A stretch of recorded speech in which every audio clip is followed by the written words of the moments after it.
60 रुपया के तसवा तरत ना जड़ावल हमें हो ये ललनाई हो तसवा धइनी सिर हनमा बलमुआ संगे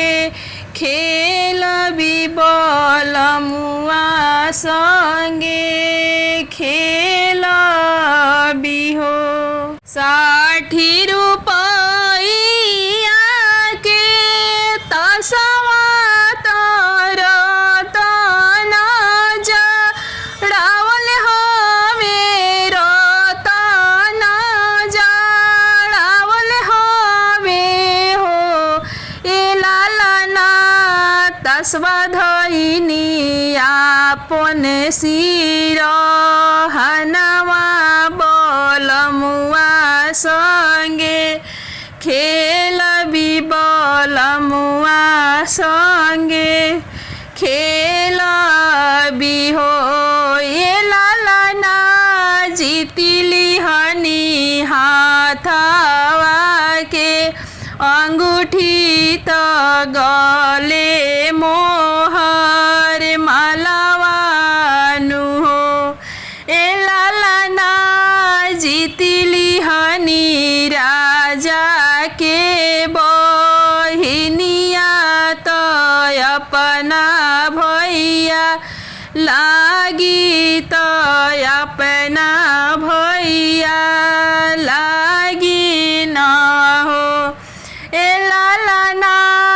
जीतिली हनी राजा के बहिनिया त अपना भैया लागी त अपना भैया लागी नु हो। मचिया बैठल तू सासु सर बेगुना आगर सर बेगुना आगर हो ये सासु कवन अवगुनवा हम कैनी बलमुआ मुहवा फेरल बलमुआ मुहवा फेरल हो ए सासु कवन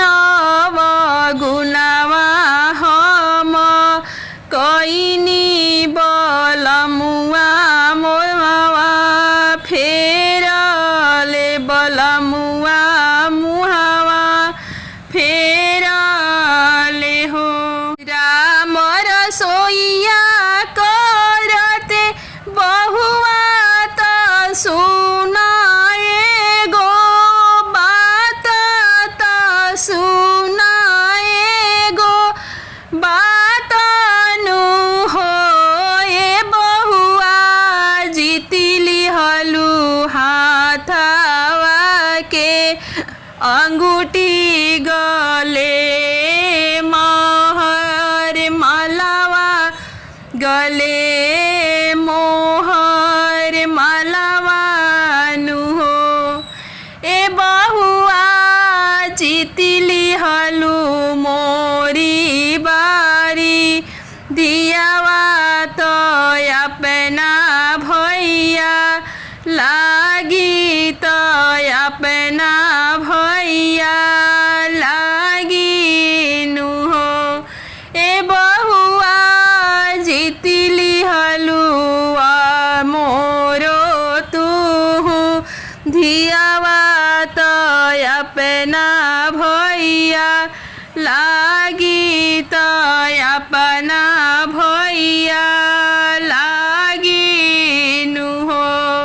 जब तू बहुआ हो हाथ के अंगूठिया गले में मोहर माला तू देबू और लौटैबू हो ए बहुआ तबे तो है राजा मुहावा कब फेरिया नई है राजा के वचन बाड़े हे राजा के वचन बाड़े हो ए बहुआ जब तू मोरो धियावा लवटइबू त राजा मुहावा फेरि हन राजा मुहावा फेरि हन हो ए बहुआ जब तू धिया लवटइबू त राजा मुहावा फेरि हन राजा मुहावा फेरि हन हो मना अंगूठी लवटइबो नाही रे गाला मोहर लवटइबो नाही रे गाला मोहर लवटइबो ए सासु नाही लवटइबो न करबो हिनिया त मुहावा मत फेर से उलटियो मत ताक से पलटियो मत ताक सहो ए सासु हम जीतल नाही लव टइबो भले रे मुह मोड़ से भले रे मुह मोड़ सहो ए सासु इहे बाड़े मोरो बचनिया